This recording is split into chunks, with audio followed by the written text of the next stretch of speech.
গুৱাহাটী উচ্চ ন্যায়ালয়ৰ APSC জাজমেণ্টটো লৈ বিভিন্ন বাতৰি কাকতত লিখা হৈছিল যে তেওঁলোকক চাকৰি ঘূৰাই দিব কোৱা হৈছে। যোৱাকালি আমি জাজমেণ্টটো পৰীক্ষা কৰিলোঁ। চাকৰি ঘূৰাই দিয়াৰ কোনো অধিকাৰ তাত কোনো নিৰ্দেশ গুৱাহাটী উচ্চ ন্যায়ালয়ে দিয়া নাই।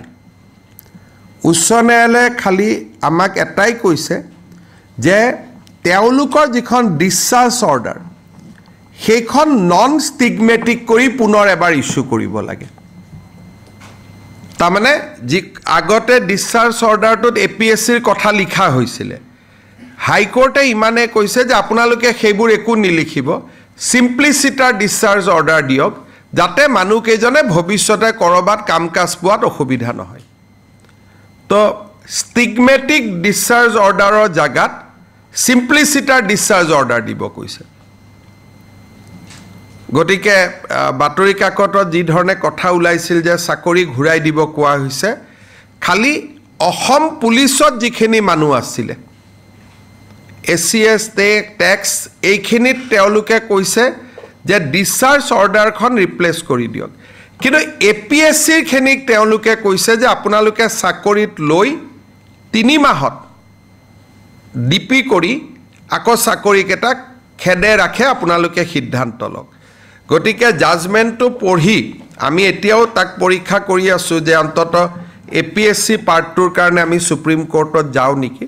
কিন্তু যি ধৰণে প্ৰথম দিনা প্ৰকাশ হৈছিলে যে সকলোকে চাকৰি ল'ব দি দিয়া হৈছে, সেই কথাটো সত্যৰ ওপৰত প্ৰতিষ্ঠিত নহয়। যোৱাকালি আমি প্ৰায় 3 ঘণ্টা জুৰি হাইকোৰ্টৰ অৰ্ডাৰটো আমি বিশ্লেষণ কৰিছোঁ আৰু বিশ্লেষণত তেনেকুৱা বাতৰি কাকতত লিখা আৰু জাজমেণ্টটোত লিখা কথাৰ মাজত এটা ডাঙৰ পাৰ্থক্য আছে। APS খিনিৰ কাৰণে হয়তো যাবলগীয়া হ'ব পাৰে, অকল APS পাৰ্টটো, বাকীখিনিত একো নাই, আমি খালি অৰ্ডাৰটো বদলাই দিব লাগে। আৰু কেনেকৈ অৰ্ডাৰ দিব লাগে হাইকোৰ্টে সেইটোও লিখি দিছে যে এনেকৈ নহয়, আপোনালোকে অৰ্ডাৰটো এনেকৈ দিয়ক। আসাম পুলিচ ছাৰ্ভিচৰ যিখিনি ইয়াত টেকনিকেল কথাটো এনেকুৱা, আসাম পুলিচৰ মানুহখিনিক আমি যিটো প্ৰবেশ্যনত আছিল বুলি ধৰি লৈছিলোঁ, হাইকোৰ্টে সেইটো প্ৰবেশ্যন বুলি মনা নাই।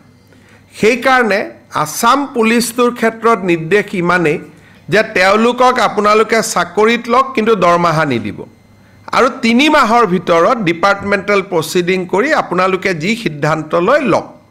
তাৰমানে তাতো একেবাৰে চাকৰি দিব দিয়া নাই, এটা গ্ৰেডেড ৰেছপন্স। কিন্তু ACS টেক্স DTO এইবিলাকৰ ক্ষেত্ৰত কৈছে যে বৰখাস্তকৰণৰ আদেশখন খালি বদলাই দিয়ক। হাইকোৰ্টেতো দৰমহা দিব কোৱাই নাই, গতিকে ডেটটোৰ লগত কথা নাই, ডেটটোতো আজিৰ ডেটত ওলাব, কিন্তু আগৰখিনিত হাইকোৰ্টে কোনো কোৱা নাই যে আগৰ পৰ্চনটো আপুনি দৰমহা দিব লাগিব। হাইকোৰ্টে অৰ্ডাৰটোতে লিখি দিছে কাকো চেলাৰী দিয়া নহয় বুলি। জাজজনে হাইকোৰ্টৰ ডিভিজন বেঞ্চে লগতে লিখি দিছে যে পুৰণা দৰমহা কাকো দিয়া নহ'ব। গোটেই ৰাস্তাখিনি তেওঁৱে চব ফালৰ পৰা বন্ধ কৰি জাজমেণ্টটো দিছে যে পুৰণা দৰমহাও দিয়া নহ'ব, আৰু এই যে আজি কেনচেল কৰা আৰু কালি দিয়াৰ মাজত যিখিনি গেপ সেইখিনিও তেওঁলোকক কোনো চাকৰিত আনিব নালাগে বুলিয়ে কৈছে। কিন্তু তথাপিতো APS আসাম পুলিচ ছাৰ্ভিচৰ কাৰণে হয়তো আমি সুপ্ৰিম কোৰ্ট যাবলগীয়া হ'ব পাৰে। আমি এইখিনিক বিচাৰ বিবেচনা কৰি আছোঁ।